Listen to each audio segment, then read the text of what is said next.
Hey everyone, how's it going? Today is day 52 of my learning journey in Blender. This is daily CGI, and tonight I essentially learned how to create a basic animated walk cycle in Blender.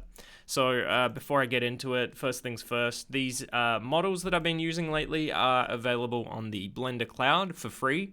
They're available, I'll put a link in the description to the download page, but essentially you can download a zip file that contains a pre-rigged ball with legs, a pendulum, this one's the ball with legs by the way, a pendulum, a ball with a tail, which were both seen in my video yesterday, and also Sky, a bipedal character with both arms and legs. So if you're interested in having some pre-made characters to play around with and experiment with and learn features with in Blender, those are always available to you. Just check it out in the description below.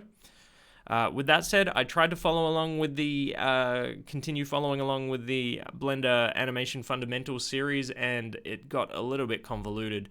Some of these videos go for 40 minutes, 30, 40, 50, 20, 28 minutes, you know. It wasn't punchy enough, it wasn't to the point, and it was more like watching an animator who knows exactly what they're doing, tweak things, but tweak them too much in such a drawn-out space of time. So it's just personal preference. I like something a bit more straightforward and to the point sometimes. So I went to Aaron Blaze. He has a 3 to 4 minute video summarizing walk cycles on his YouTube channel, which I found was pretty good. There's also Preston Blair's animation book that features walk cycles, but the problem with that is it didn't really express anything about timing as far as I could tell, or how many frames per second and that kind of thing. So even that was kind of incomplete in my mind, but you can start putting it all together and it makes sense. Basically, frame 0 and 24 are supposed to be the same. I noticed that this one has a bit of squash and stretch and this one doesn't, so that's not great, but frame 12 is a mirrored version of frame 0. So in the left leg is stepping forward on the first frame. Frame 12, it's the right leg in the exact same position on the opposite side. Now, realistically, you'd want to pepper in your own personality and add to the character in terms of their walk and their gait, depending on what you're doing. But I was just trying to learn the bare bones basics, you know. Just the process of what do I do first, what do I do second, what is the path of least resistance without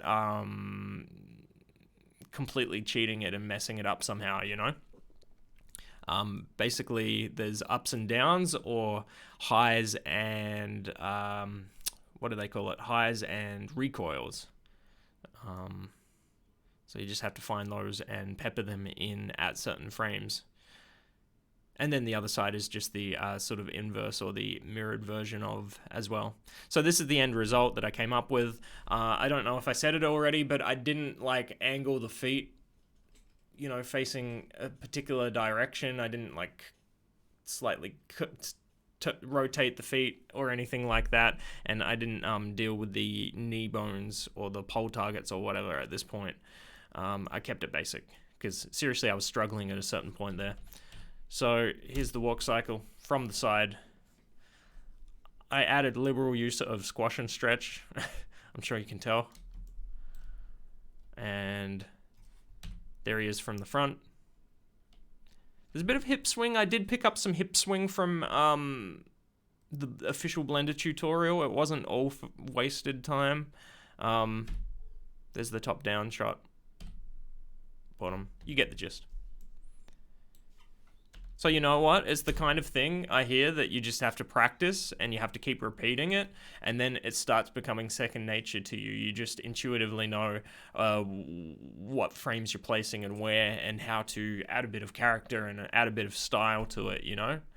But this is like a vanilla walk cycle. This one's very vanilla. But yeah, it was satisfying to push through it in the end. I got to that.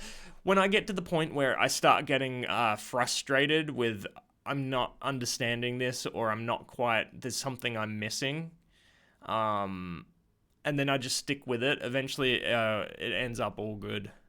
So you just got to push through it, I guess. Anyway, that's it for today. I hope you enjoyed this video. Leave us a thumbs up and subscribe to the channel if you haven't already. It's very much appreciated. I'll see you in the next one, guys. Have a good one.